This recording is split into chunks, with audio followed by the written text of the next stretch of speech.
Khaya, you spoke about distrusting power, right? Is there a distinction between distrusting the system and distrusting power? Because we speak about the 76 generation, the Mandela generation, who were in a very specific political context of oppression and repression. Right now, our struggles as young people take place in a context of democracy and freedom. Now, so-called freedom. Other people would differ with me in the point about freedom. Are we really free, etc., etc.? Are we really liberated? But we're in a democracy, open society. Put that in inverted commas because that's also debatable. So is there not a difference between how young people in their heterogeneous state would go about fighting their battles as opposed to how the generations former did in a different political context? Understanding youth as a transitional period makes your approach to youth very different.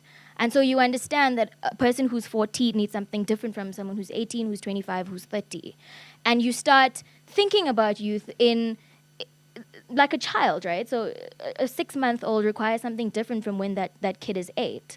And thinking about youth as a developmental transitional phase, I think is one of the first steps in changing our perceptions on youth, but also changing, especially, at government and at civil society level, how it is that we approach working with this phase. The power question. So I'm a bit confused, skeptical, worried about what we mean when we say power. I went to Wits. I'm still at Wits because Wits doesn't let you go.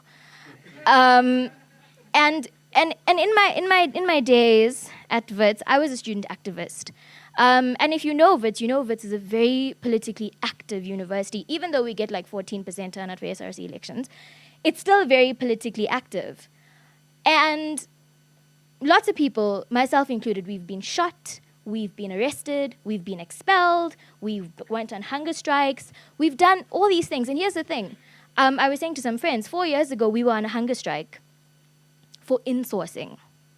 And workers are on strike this week for insourcing. And one can argue that we had lots of power. It made news, media snapped up on it. It was a huge thing. And people were like, wow, people are really taking back their power. But we didn't have authority to change anything. And so I wonder when we say people need to take back their power, take power, what does that actually mean? Because I don't know how fair it is to tell the majority of our population, you must be ready to march into the streets and get shot by a government who doesn't they won't worry about shooting you. Like, we know we live in a country where you will be killed and no one will remember you. And I don't know if it's fair to put all this pressure on young people to rise up. And we like quoting Fanon and all of that, and it makes us sound smart. And even me, I like Fanon. But I think that we need to be a bit more critical and a bit more productive in the way we think about what it means for young people to be active in this country. And I think, a lot of ways is getting involved in things like policy making, which seems boring. And look, it's much more fun to be at a protest, let's be real. But it's about looking at the ways in which we change our communities and not necessarily saying we're going to scream at government and then government will shoot us. But if a journalist is there, then we're going to be taken seriously. Because I think if we can move away from... Because all we're going to do is replicate a system, right? So we're going to say in 76 they did it, so now we must also do it. It's been 40 years, and we're trying to employ the same strategies. And I think we're going to doom ourselves to repeat violence. But I do think that we need to find more ways, and maybe those ways are part of things like policy making. But also, I think there's a question to be asked about, and I don't have an answer. Please don't ask me after this. Is how do you get people to legitimately participate in a system that they themselves don't consider legitimate? Are we at a point where young people and people in this country actually do feel that the system is illegitimate? Are we at a point where we have the majority of the people thinking that the system is illegitimate? Because the distinction you made now about between power and authority, it would make better sense for me to participate in voting and in my ward council meetings, in the IDP process where the planning is done for the municipality, because there at least I have an impact, I have an influence. Let's take it that the system is seen as legitimate by most of the people, and then how do we encourage greater participation in those in those avenues and platforms that allow people to actually have influence, because they're there. On the first level is legitimizing young people's ideas and young people's platforms. And I think we make this mistake in civil society a lot, where you want to go into a community and do work, and this organization, they don't have an office, and they don't have an email address, and they don't have a Twitter page. And you're thinking, can I really work with them? They seem so disorganized, and I wonder who their funders are. But those are the people that are actually working in communities. And when we delegitimize people who do a lot with very little, we take away that assumed power from them, right? And we close ourselves off, I think, to opportunities of great learning.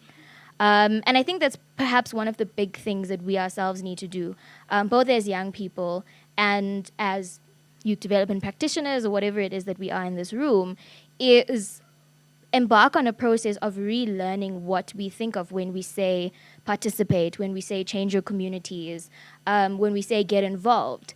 And if we do think that the system is legitimate, then how can we change the system or adapt the system so that it's more accountable? How do we make our parties more youth-friendly?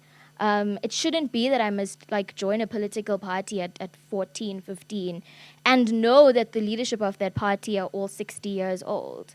And I'm told to wait my turn, and I'm told that there's a succession plan.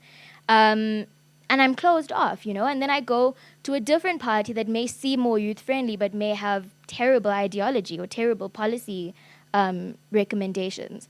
And so I think if we can open up our political space at least, and make it a space where young people can find themselves and see themselves in it. And that may not necessarily mean that the president of the party is 20 years old, but it means that as a 20-year-old, if I can be taken seriously in the party, then that's something else. I also think that there's a certain responsibility that we have to make information more digestible. An election manifesto, for example, is a very bizarre document. It's about taking these big gulps of information that we have easy access to and making things like this digestible to everyday people. But I think we must be very serious about how it is that we're engaging young people and expecting them to engage back. And if we're going to say that we don't want people rising up in the streets, we must be able to provide suitable alternatives for them not to. But also, in turn, equip a government that creates a culture of accountability, of efficiency, and of real thinking, so that you don't have to go to the streets to make people listen to you. You get a government that is perceived, to not to have any legitimate processes, for example, and say that, because right now, we know about Nkandla, that's one of many things that we know about. So, gradualism. Do people have the time to actually wait for things to change and wait for organizations to come in and teach communities to do A, B, and C while they continue to suffer and while those in charge and power continue to, to have access and, take from what should rightfully be theirs. And I think for me that is problematic. And this is very important at the same time to understand that if I were to go to someone in my village right now and ask the person in my village and say, what is power and what is authority? They will not tell you the difference, right? And I think it's important to understand that as academics, sometimes there is a lack of understanding of the people who are living the life, who are living the granular life, everyday existence. For them, I imagine that for that person, power is to make a change in something. That is power. So whether it's authority, whatever it is, I said something, I did something, and I acted, and a change happened.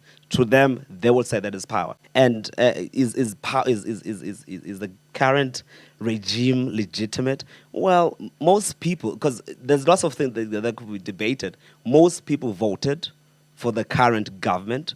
Therefore, one would say that it is legitimate, right? Young people across the spectrum and the people we're serving as so-called leaders, we need to be more proactive and listening to who we are serving. That's where, for me, issues need to be participation starts. It's actively engaging the people at the ground, hearing from them what they need and how they can actively be involved in creating that change.